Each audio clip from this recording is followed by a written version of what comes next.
अलीगढ़ के रामघाट रोड पे इस समय आस्था का अद्भुत दृश्य देखने को मिला है, जहां पर कांवड़ियों के लिए शिविर का आयोजन किया गया है और भोलेनाथ के दूर दराज से आए भक्तों की सेवा की जा रही है। बताया जा रहा है इन शिविरों में भक्तों के लिए खाने पीने, ठहरने और प्राथमिक उपचार की व्यवस्था की गई है। साथ ही स्थानीय लोग और सामाजिक संगठनों के द्वारा श्रद्धा के साथ सेवा की जा रही है।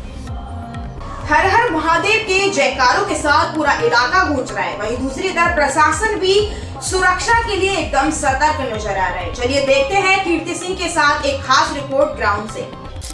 नमस्कार, मैं हूँ कीर्ति सिंह और आप देख रहे हैं प्लैनेट न्यूज़ इंडिया। आज हम मौजूद हैं अलीगढ़ के रामघाट रोड पर, जहां पर कांवड़ यात्रा शुरू हो चुकी है और कांवड़ यात्राओं के लिए ये काफ़ी सारे शिविर लगाई गई है उनकी सुविधा के लिए। चलिए जानते हैं अब कांवड़ियों से कि उनके लिए सुविधा यहाँ पर कैसी है।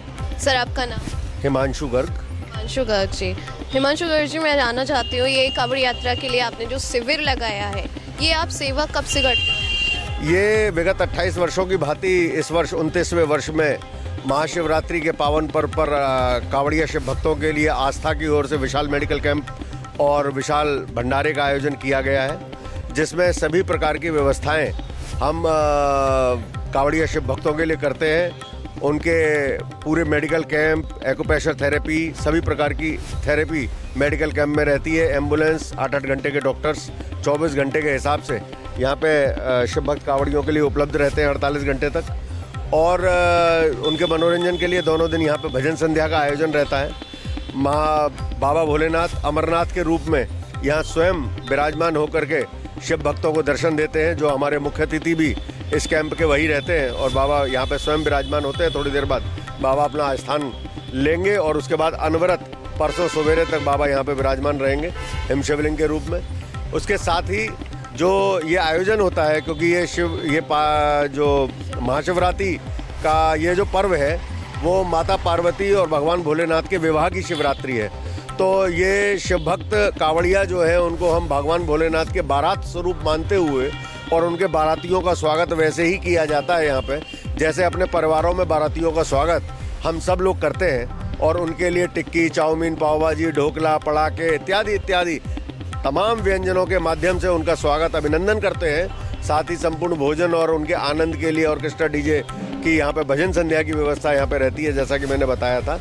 और यहाँ पे एक विवाह का वातावरण बिल्कुल आस्था के पूरे कैंप पर रहता है और उस आनंद को महसूस करते हुए बाबा भोलेनाथ का दर्शन कर और उनसे प्रेरणा और आशीर्वाद ले आगे की यात्रा सुगम करते हैं। शिव भक्त और आस्था परिवार भी कामना करता है सभी शिव भक्तों की मनोकामना पूर्ण हो, उनकी यात्रा सफल, सुखद एवं मंगलमय हो।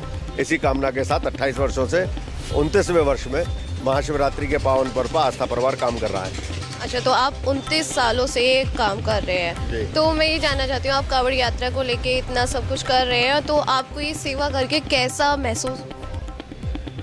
मैं 1996 में पहली बार गया था और ये प्रेरणा मुझे वहीं से मिली। जो अब तक की अमरनाथ यात्राओं का सबसे विहंगम खराब दृश्य प्रकृति का उस 1996 में हुआ, जब ग्लेशियर कोलैप्स हुआ था। और उस समय पे जब मैंने सेवा वहाँ पे शिव भक्त कांवड़ियों मतलब शिव भक्तों की करते हुए वहाँ के कैंप वालों को देखा तो मन अभिभूत हुआ कि भाई ऐसी सेवा तो किसी सौभाग्यशाली को मिल सकती है। और स्वयं मतलब आप ये समझो कि जितना व्यक्ति कर नहीं सकता वो अपने शरीर से उससे ज़्यादा श्रम करके सेवा के भाव में काम करता था। तो ये मानो कि भगवान भोलेनाथ ही उनको प्रेरणा दे रहे हो। बस उसी प्रेरणा को आधारभूत मानते हुए यहाँ पर 1997 में ये शिव भक्त कांवड़ियों के मध्य में ये काम शुरू किया था। आज पूरी टीम बड़ा आनंद महसूस करती है और उनके सेवा करके, उनकी चरण रज लेकर के और उनका आशीर्वाद लेकर के, और मानो हर रूप में यहाँ पे भोले नजर आते हैं। ऐसा स्वरूप यहाँ पे, ऐसा वातावरण यहाँ पे 2 दिन तक रामघाट रोड का परिसर का रहता है। मैं एक चीज़ और छोटी सी जानना चाहूँगी आपसे कि शिव भक्ति करके आपको कैसा अनुभव लगा? शिव मेरे जो है गुरु हैं, आध्यात्मिक चेतना का केंद्र है और संपूर्ण सृष्टि के महासंहारक हैं। ब्रह्मा विष्णु महेश जो कहे जाते हैं, तो ब्रह्मा जी उत्पत्ति करता, विष्णु जी संचालन करता और महायुति में अगर कोई है तो वो महादेव है, महाशिव है और महाकाल भी उन्हीं को कहा जाता है। तो वो सर्व आनंददाता भी है और प्रेयंकारी भी है तो शिव ही अपने आप में संपूर्ण है, तो जिनका पूजन अपने आप में आदि से लेकर के आराध्य तक किया जा सकता है। बहुत बहुत धन्यवाद सर, आपने हमको इतना सब कुछ बताया। इसमें हमने 21 वर्ष इस संस्था के पूरा होने के बाद में 2019 में 22वें वर्ष में जब प्रवेश किया, तो हमने, चूंकि ये शिवरात्रि भगवान भोलेनाथ और माँ पार्वती के विवाह की शिवरात्रि है, तो उसी को आधारभूत मानते हुए यहाँ पे निम्न आय वर्ग की कन्याओं के विवाह का संकल्प लिया। आपने और आज 2019 से लेकर के और आज तक ये संस्था 8 कार्यक्रम निम्न आय वर्ग की कन्याओं का सामूहिक विवाह के रूप में करा चुकी है, जिसमें अब तक विगत वर्षों में 184 कन्याओं का 184 कन्याओं का विवाह अभी तक संस्था करा चुकी है। इस बार भी ये विवाह आयोजन 25 कन्याओं के विवाह के रूप में 21 तारीख को संपन्न होगा।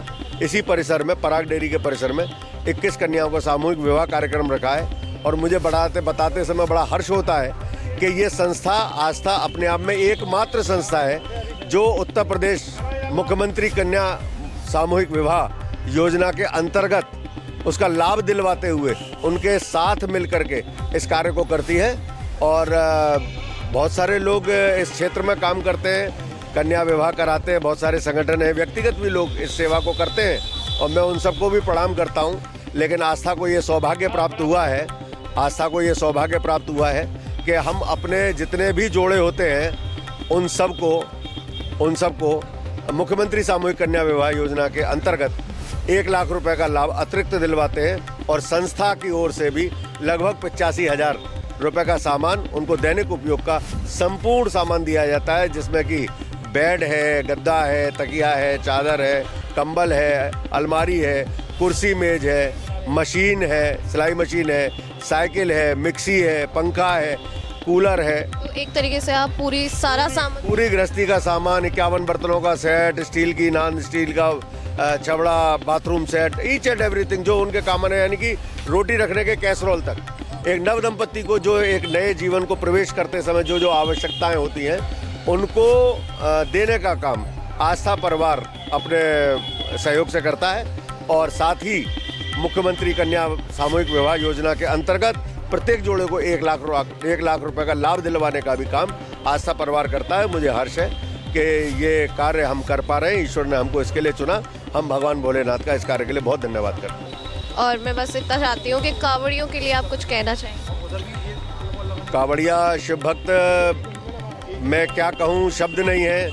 हम तो कुछ भी नहीं कर पाते। जो लोग कांवड़ लेकर के, और यहाँ पे 50 किलोमीटर की कांवड़ है, जब हम देखते हैं हरिद्वार से लेकर के और दिल्ली कांवड़ चढ़ती है, या अन्य देश के विभिन्न क्षेत्रों में 300, 400 किलोमीटर कांवड़ जाती है, तो ये निसंदेह बहुत अभूतपूर्व है।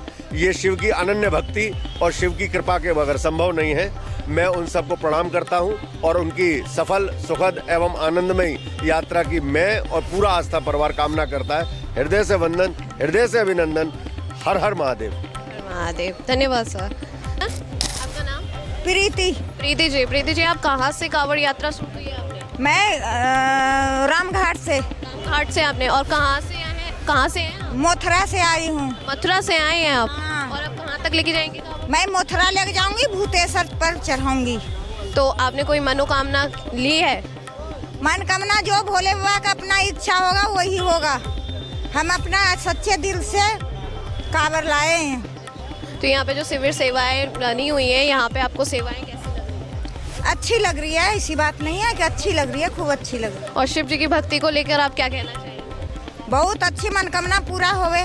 और कोई मनोकामना हमारे भी, हम बच्चे के लिए कर रहे हैं, अपने के लिए कर रहे हैं। शरीर ऐसे बनाए रखेंगे बाबे भोला, तो फिर आएंगे हम कांवड़ चढ़ाने। चलिए, बहुत बहुत धन्यवाद। आपकी कांवड़ यात्रा शुभ में रहे।